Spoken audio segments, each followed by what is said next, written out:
미국 같은 경우에는 2018년도 조사에 따르면 4명 중에 1명은 지난 3개월 동안 통증이 분명히 있었다는 거예요. 그래서 만약에 엘리베이터를 타면은 4명 중에 1명은 3개월 동안 분명히 허리가 한번 아팠다, 이게 통계적으로 나오고 있습니다. 다음 볼게요. 그래서 이런 만성적인 통증은 뭐 때문에 일어나는가? 결국은 포스처, 자세가 정말 이런 것들을 많이 일으킨다 라는 걸 볼게요. 그래서 만성적인 통증을 일으키는 여러 가지 논문에 대해서 나오는데 바디 파스처가 가장 문제가 되더라. 넘어볼게요. 그래서 보면은 카이로프락틱 병원에 가면은 이렇게 4명이 왔는데 보면 스냅챗 하는 사람이랑 뭐 캔디 크러쉬 하는 사람들이 왔어요. 이렇게 얘기하는데 우리나라로 치면은 뭐 유튜브 보는 사람이랑 뭐 인스타그램 보는 사람들이 왔어요. 이런 식으로 되는 거겠죠. 다음 넘어볼게요. 그래서 결국은 잭 라란이라는 사람이 이 사람이 이제 카이로프락틱에서도 배우고 여러 가지 일을 하셨어요. 근데 이 사람이 하는 말이 You are only as young as your spine. 당신은 당신의 척추만큼 젊은 것이다. 그래서 나이가 젊더라도 척추가 나쁘면은 나이가 많은 거고, 나이가 많더라도 척추가 좋으면 그 사람은 척추의 나이가 좋은 거예요. 그래서 이 사람 같은 경우에는 나이가 많이 들었지만도 척추가 여전히 젊다는 걸 얘기해 주는 거죠. 그만큼 자세가 중요하다. 그래서 우리 포스처와 라이프 익스펙턴시, 그래서 자세가 그냥 꾸부정해요 이게 아니라 이 꾸부정한 자세는 우리의 라이프 익스펙턴시, 그러니까 얼마나 오래 사는 것과도 관련이 있다는 거예요. 그래서 오래 살고 싶으십니까? 그러면은 자세를 똑바로 하십시오. 자세가 안 좋으면 일찍 죽습니다. 그죠? 이거가 관련되는 거예요. 넘겨볼게요. 그래서 조사에 따르면은 닥터 카도가 검사를 했는데 하이퍼하이포시스, 그러니까 척추가 앞으로 몰리는 거죠. 보통 우리가 라운드 숄더라고 얘기하죠. 라운드 숄더를 가진 사람들은 풀머너리 코즈로 죽을 확률이 2배가 더 높다. 그러니까 우리 심폐, 특히 폐 같은 경우에 폐의 문제로 인해서 죽을 확률이 하이퍼칼포시스가 없는 사람에 비해서 2배가 더 높다는 걸 의미하는 거예요. 왜 그러냐? 척추가 앞으로 말리니까 우리 풀모너리 시스템이 자꾸 압박을 가해지겠죠. 그러면서 우리 몸에 여러 가지 문제를 일으키는 거예요. 그래서 우리는 어깨를 펴고 사는 게 우리의 삶의 익스펙턴시, 우리의 얼마나 오래 사는가과도 관련이 있다는 거죠. 다음 볼게요.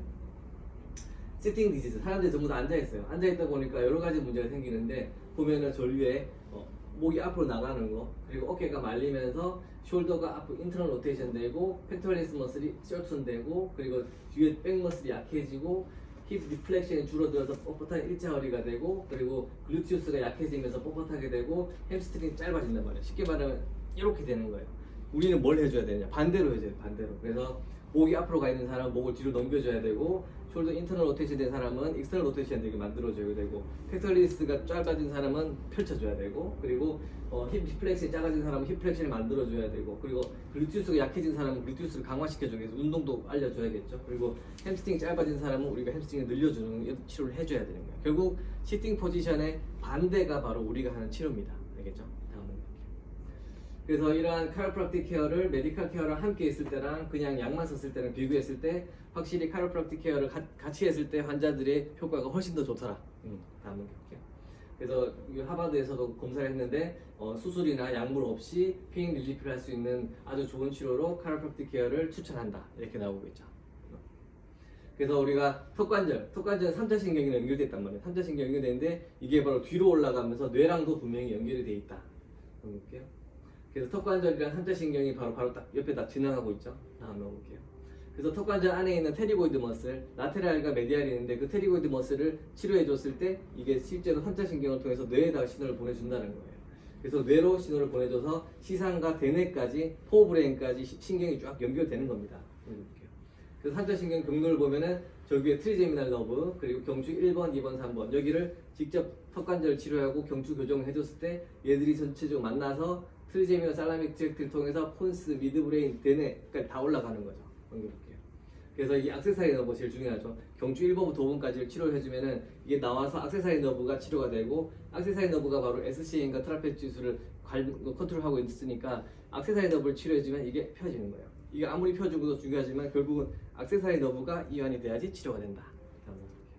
그래서 우리가 보통 이제 목 아픈 사람들 중에서 숨이 잘 안 쉬어진다 하는 사람 되게 많아요. 숨이 좀 가빠요. 요즘 숨쉬기가 되게 힘들어요 하는 사람이 있단 말이에요. 그런 사람들이 단순하게 스트레스 때문이 아니라 실제로 목이 안 좋은 사람은 숨 쉬는 게 불편합니다. 왜냐하면은 우리 태생 때 보면은 여기 파란색 부분 보이죠? 저 파란색 부분이 우리 횡격막 부분이에요. 횡격막 부분이 경추 3번, 4번, 5번이랑 거의 딱 붙어 있습니다. 근데 우리가 성장을 하면서 목은 위로 올라가고 횡격막 밑으로 내려가는 거예요. 밑에 보면 다르죠? 그래서 내려볼게요. 그래서 보면은 한번 볼게요. 보면은 여기 노란색 선이 보이죠? 저게 바로 경추 3번, 4번, 5번에서 내려오는 신경이에요. 그래서 경추 3번, 4번, 5번이 어디까지 연결된다? 우리 다이아프램, 우리 횡격막까지 연결이 되는 거예요. 그러니까 실제로 목이 안 좋은 사람은 숨이 답답합니다. 실제로 경추 3번, 4번, 5번을 치료해주면 숨 쉬는 게 되게 편안해지겠죠. 그게 바로 연결이 되는 거예요. 우리는 단순하게 뭐 숨 가빠요, 그럼 숨 잘 못 쉬겠어요 이런 거 그냥 스트레스 때문입니다. 이게 아니라 당신은 경추 3번, 4번, 5번에 문제가 있고 이게 당신의 횡격막과 연결되어 있는데 이것 때문에 당신이 숨이 찬 겁니다. 얘기해주고 경추를 치료해줬을 때 숨 쉬는 게 어떠세요? 물어봤을 때 숨 쉬는 게 훨씬 더 좋아지는 걸 확인할 수가 있는 거죠. 이게 바로 우리가 하는 치료라는 거예요. 여기까지.